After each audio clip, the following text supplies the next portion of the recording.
We'll begin with the lesson classification of living things, that is lesson number 5. So let's start. Why do we classify things? Okay, before I start this lesson, I just want to give you an example.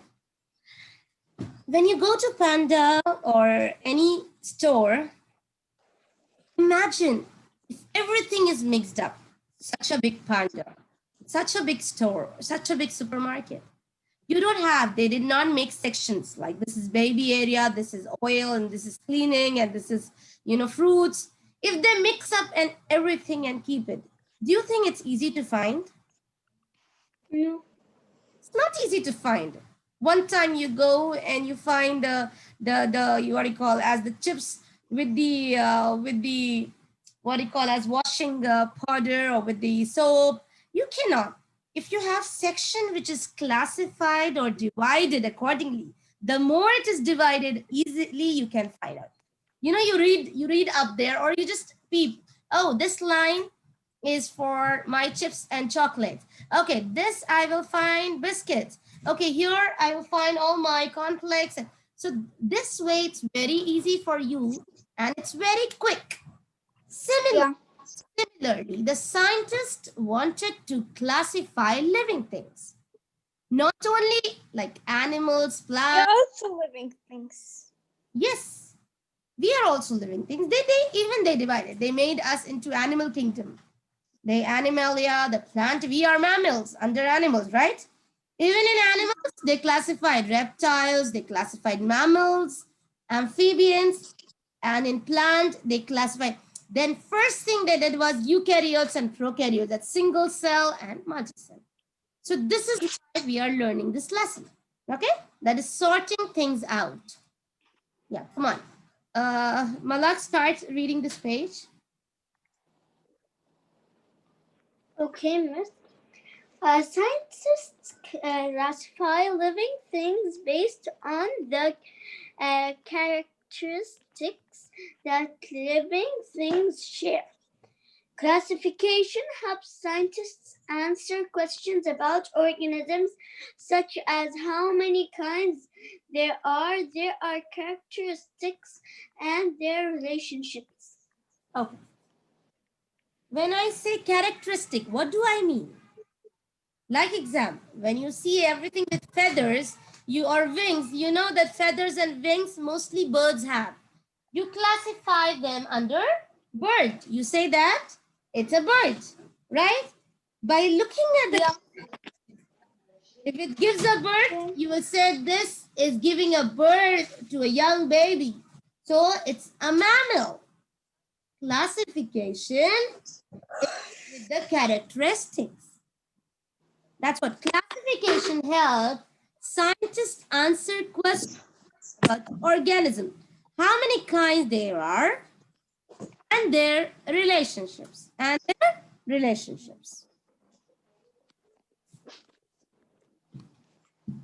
Now here, like physical characteristic, your skeletal structure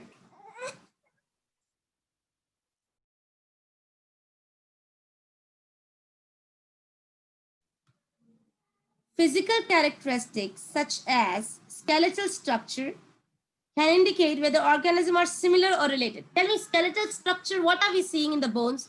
We are seeing whether they have a backbone or not. Because you know very well, everyone do not have backbone. Do they have backbone? Yeah, we have backbone. We have. Do every animal have backbone? No. Bacteria, do they have backbone? No. No. So that's what. This is a very, very important point, that we see the backbone and we classify them. Invertebrates and vertebrates. If we have this column, vertebral column, we say these are vertebrates. If they don't have a backbone, they say they are invertebrates. Science, continue, Malak. Okay. Physical characteristics such as skeletal structure can indicate whether organisms are similar or related.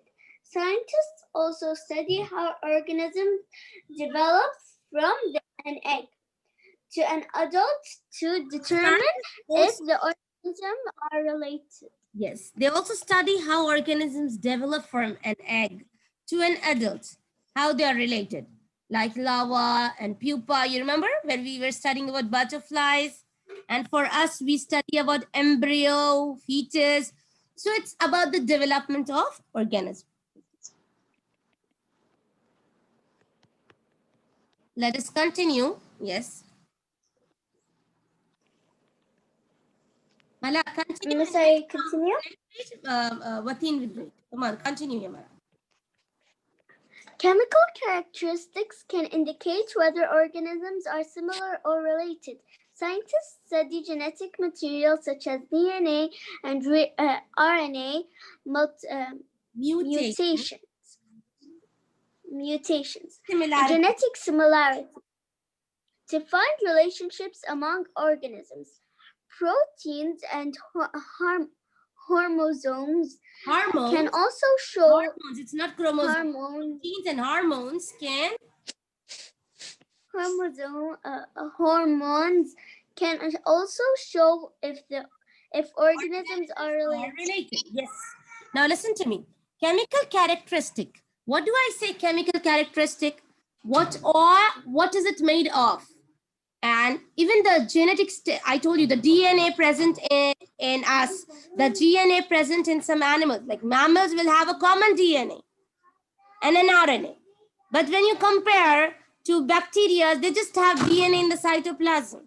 They don't have DNA in the nucleus like us. So depending upon that, also, they classified. Proteins and can also show you how they are related. How are living things named? See, before this, Watin, start reading it. Wait a minute. Yes, come on, Watin.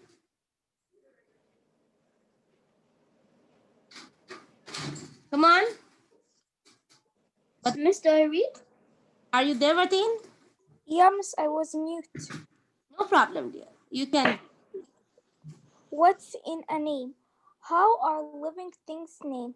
Carlos Linus simplified the naming of living things with a two-part scientific name. A species is a group of organisms that are very closely related. Okay. A species, we say. A species is a group of organisms that are very closely related. Like we say that cat and tiger is from the same species. That's what it is, closely related.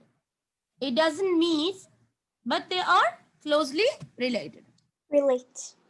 Members of the same species can mate and produce fertile offspring. Like they say. Yeah, this we took it, that members of the same species can mate. They can mate. Yeah. You know, same species, they can give birth to the offspring and then they give a new breed. That's why we have so many breeds nowadays with different kind of dog. A wolf from the family, from the species of dog. They can meet and they can produce a fertile offspring and you'll get a new breed. You'll get a new kind of animal. What is taxonomy? I read or Watin? Watin will continue because you read already 3 pages. Watin will read 3. What are the levels of classification? Taxonomy is the science of describing, classifying, and naming living things. See, this scientists already wait a minute, Watin. This lesson has already been done in grade 5. We'll be very quick, girls, because I remember very well. Yeah. There's so many archaea, bacteria, domain, animalia, plantae. So these levels, whatever we are studying, this is called as taxonomy. Continue. There are 8 level system. Miss, there are scientists use an 8-level system to classify living things. Each level is more specific than the one above it, and it contains fewer kinds of living things. All right, so read it out.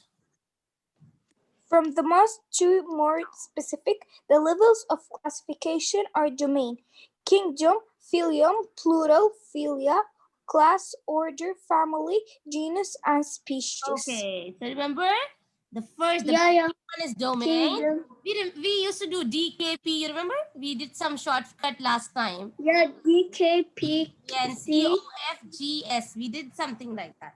Anyways, domain, kingdom, phylum, class, order, family, Order and family, Family, genus, genus, and species. species. Miss, if we finish the science, we're going to start revising for the math. Now, we have your test, right? Tomorrow? Yes, we will do that. We will do that. Don't worry. Let me see. I can start with it now, girls. I can continue that tomorrow. No problem. I'll continue with the